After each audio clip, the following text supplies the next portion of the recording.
What's up, Tube? Welcome back to Guido's Chop Shop. Second best gel blaster tube in the tubes. And tonight I've got a Humble Wells gearbox. And I bought this gearbox from Geltech Australia. Shout out to Geltech Australia. They did throw in a bunch of parts that were additional to the gearbox, so thanks for that, guys. But I got to apologise because what I'm gonna do to this gearbox is probably gonna be quite mean. I chose a Wells gearbox for a reason. The Wells gearbox is it's got a reputation for, you know, maybe not being the best gearbox.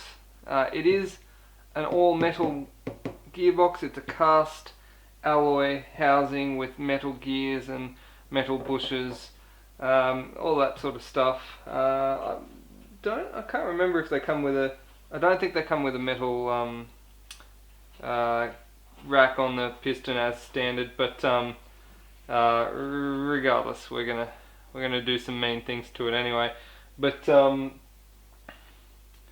reason that I've chosen this in particular is because it's an entry level, affordable blaster gearbox, and it's the sort of thing that a lot of people get for their first blaster, and it does have a bit of a reputation as, you know, maybe not being the highest quality stuff. But people buy it because they see that it's metal and they think, oh, metal is good, right? So they buy it. Now, what I'm going to do here tonight is by no means recommended at all. Do not recommend anyone does this. This is purely for entertainment purposes. I am going to hook this thing up and thrash it until it dies. That's what I'm going to do. I'm just going to hook it up, I'm going to thrash it until something breaks, and then we're going to look at what broke and why, I guess. If it breaks, hey, who knows? It might survive. It might survive. Who knows what's going to happen? So yeah, I guess we'll just have to watch the video and find out what happens. I don't know myself at this point. While I'm on the point of watching videos, just a side note, I crossed over my 4 million views milestone the other day, and someone made a comment on my Facebook page, something about, imagine if all of those views were subscribers. And it made me think, yeah, well, imagine that, that'd be spectacular. I was just looking at my stats after that, and I think only something like 28% of my actual views are subscribers. So if you are watching this video, then I don't know, maybe consider hitting that subscribe button, because it costs you nothing to subscribe. And there is no obligation whatsoever. I am not going to force you to watch any of my other videos, but by subscribing, it certainly does help my channel to grow, and it helps the algorithm and all that sort of stuff. So, you know, please, if you don't mind, hit the subscribe button down there and help feed the algorithm so more people can watch the destruction of Wells gearboxes. Alright. Let's continue. Just get these 2 screws in that hold the grip on so that I can put a motor on it, and then we will proceed. Alright, so I got the screws in, and I've got the motor in. I popped that one in off camera, and particular grip is nice and easy. It's got a quick change door on the bottom there. Alright, and that's ready to roll. And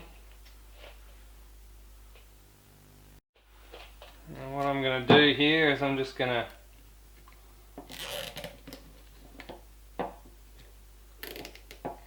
cable tie this on, and I might, hopefully that shouldn't move around too much. It probably will, but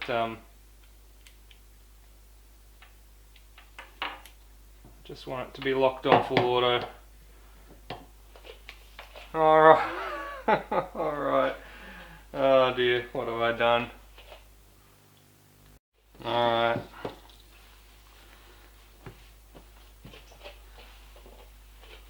I think get this clamp here. Maybe I'll go this way.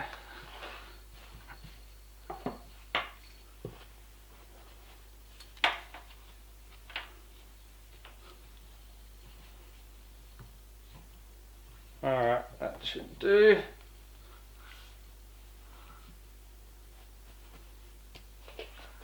Hopefully that's not going to walk anywhere.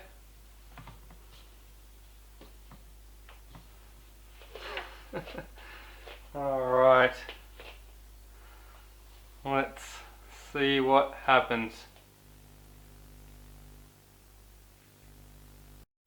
Okay, I'm probably going to have to swap to a different camera at this point because I don't know how long this is going to last. Could go for hours, and my battery's not going to last that long on this camera, so I'm going to have to go to a camera that I can plug into something and potentially do like a time lapse or something. We'll see. Alright, let's go.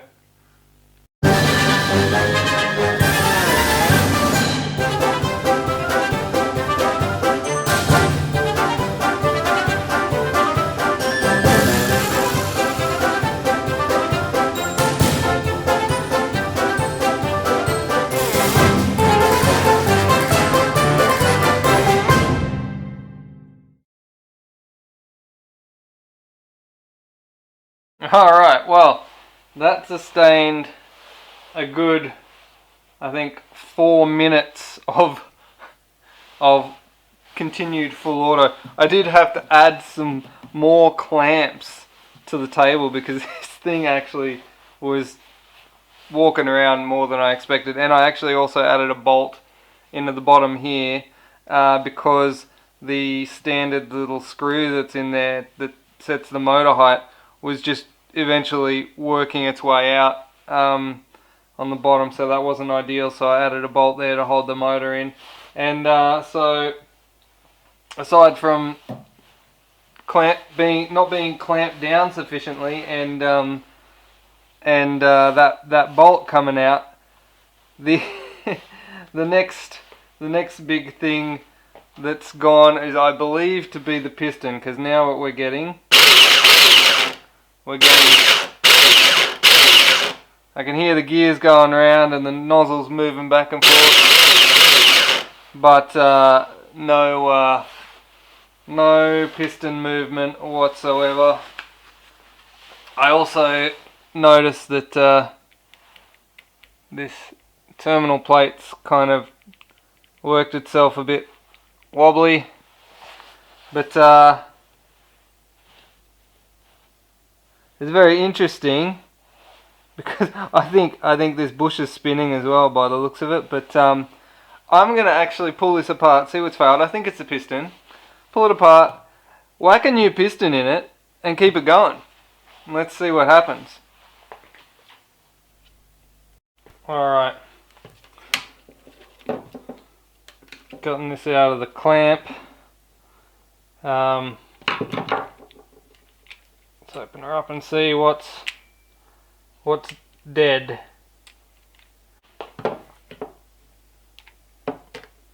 Alright.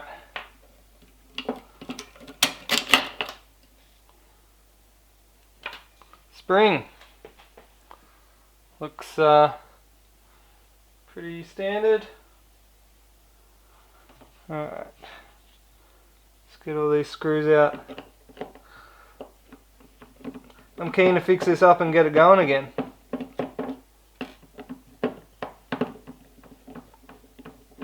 I'm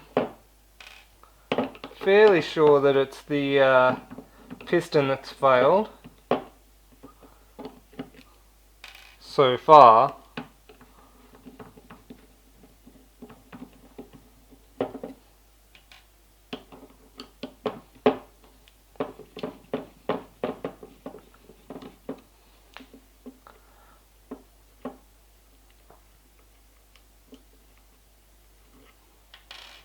But I am also keeping an eye on the front of this box, because I think I can see what might be a hairline crack starting there. Maybe. The motor's alright, for what it's worth. Bit warm, but she's okay.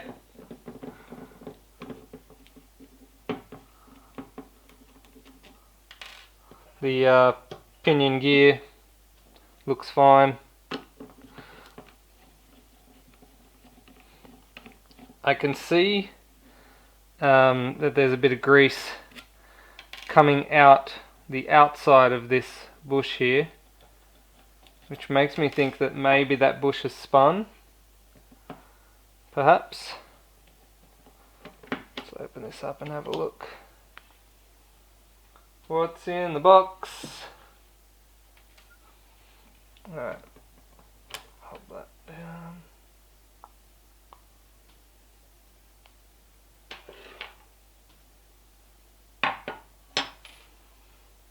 Alright.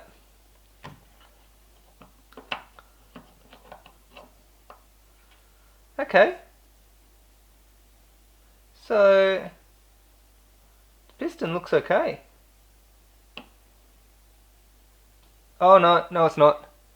No it's not. There it is.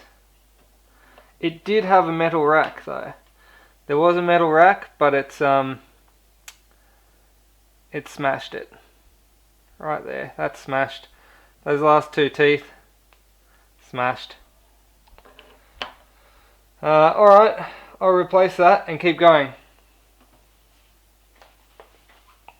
I don't know if you can, let me maybe zoom in on this so that you can appreciate the damage.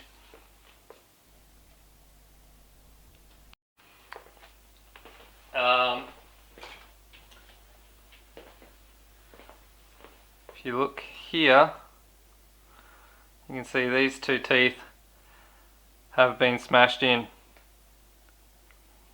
and that's not a it's not necessarily a fault of the piston itself.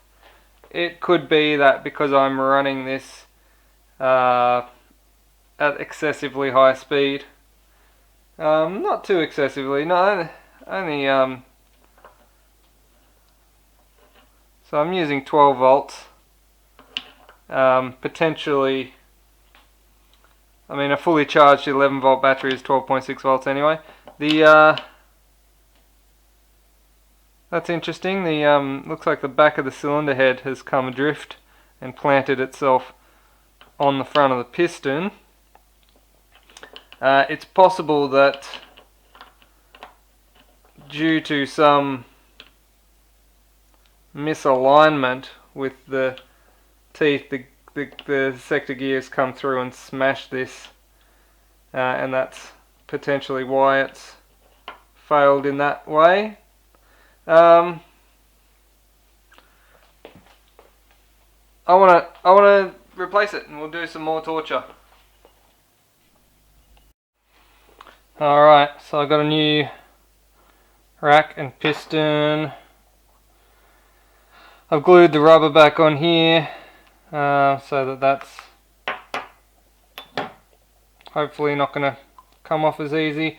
There's no bearing inside here, there's no thrust bearing, which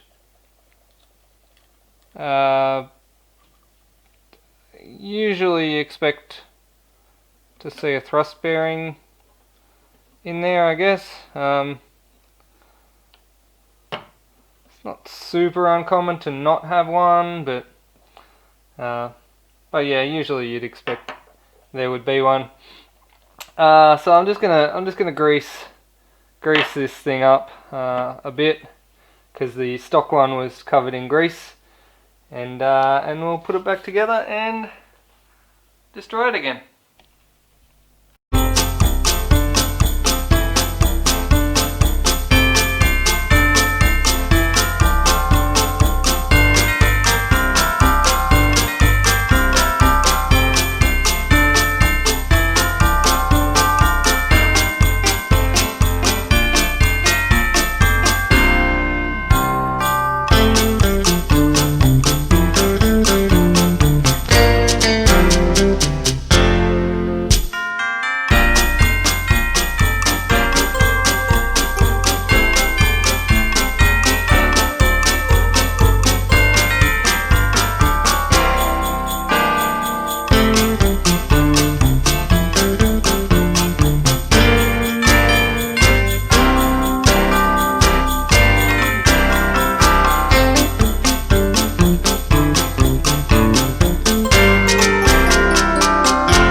Okay, I have pulled the plug on that test for now, because this thing is getting really hot, and my ears are ringing, and probably should be wearing some hearing protection. This thing just endured a full 10-minute torture test after I put the new piston in. Oh man, the whole gearbox is hot to the touch. The bushes, you can see some grease has turned to oil and started to seep out of those bushes. I thought this was a hairline fracture at the front here originally, but I think it's actually just like a bit of grease spraying out of the front of the piston maybe, and lining along there, because when I wipe it with my finger it seems to disappear, and it hasn't broken, so so far so good. I mean, I don't know why I thought this would be a good idea. Sometimes I get these ideas for content and I'm like, yeah, this would be a great idea. What I'll do is I'll get a gearbox and I'll just thrash it till it breaks, then we'll see what breaks on it, and then I'll get another brand of gearbox and thrash that until it breaks in the same manner, and then we'll be able to see how the gearboxes hold up to a ridiculous amount of punishment. I don't know why I thought that was a good idea, honestly. Honestly, I guess we did see the piston fail here. And I don't think that's necessarily because this piston's bad or not strong. I think it is actually quite a strong piston. I have my own theories for why that failed, and it's not actually to do with the piston, but I did replace it with a different piston, and that held up for a good more than twice the amount of time that this one did. And it's still going relatively strong. I mean, I've been really keeping a close eye on these stress points at the front. Let me zoom in for you. So I've been keeping a close eye here and here, because generally when they break, that's where they're going to go, there or there. And I thought I saw some stress marks there, but I think it just turned out to be grease.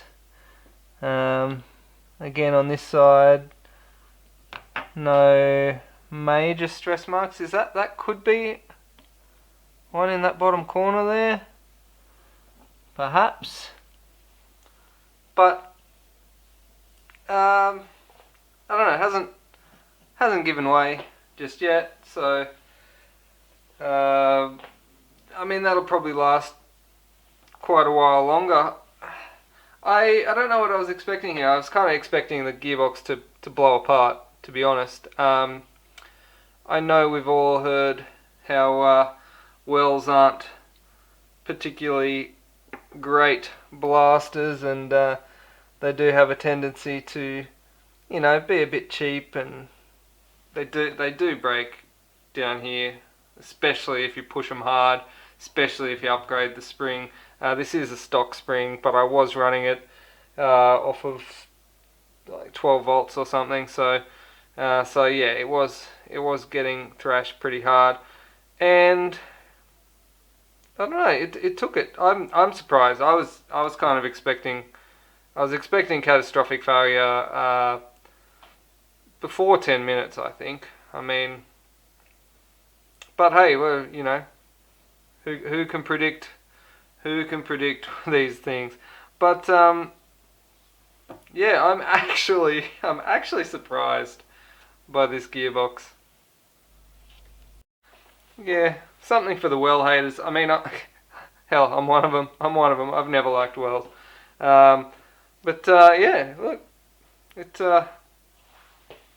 put up a fight, that's for sure. I'm probably not going to do this again. I had this plan that I was going to do this to a bunch of other different types of gearboxes and see which ones are better, but it didn't really occur to me that I'd be blasting really loud noises for long periods of time to get them to break, and trying to keep the juice up to it for those periods of time is another mission. Either way, I'm going to leave it at that for now. Aside from minor rack issue with these end teeth snapping off, actually a pretty solid gearbox, surprisingly. For at least 10 minutes of fully automatic torture, no stops. Yeah, that's surprising. Anyway, that's it from me. You know what to do. If you want a patch, you can hit me up on face page, Leguitos Chopters. Send me a message there, we'll work something out. If you like what I'm doing here and want to support the channel, you can buy me a coffee in the link below. Buy me a coffee link.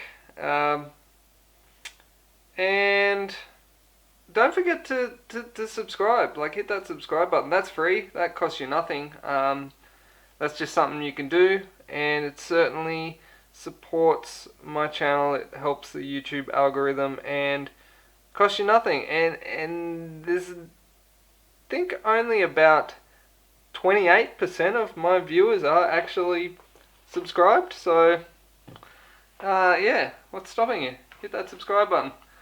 Thanks for watching. Peace.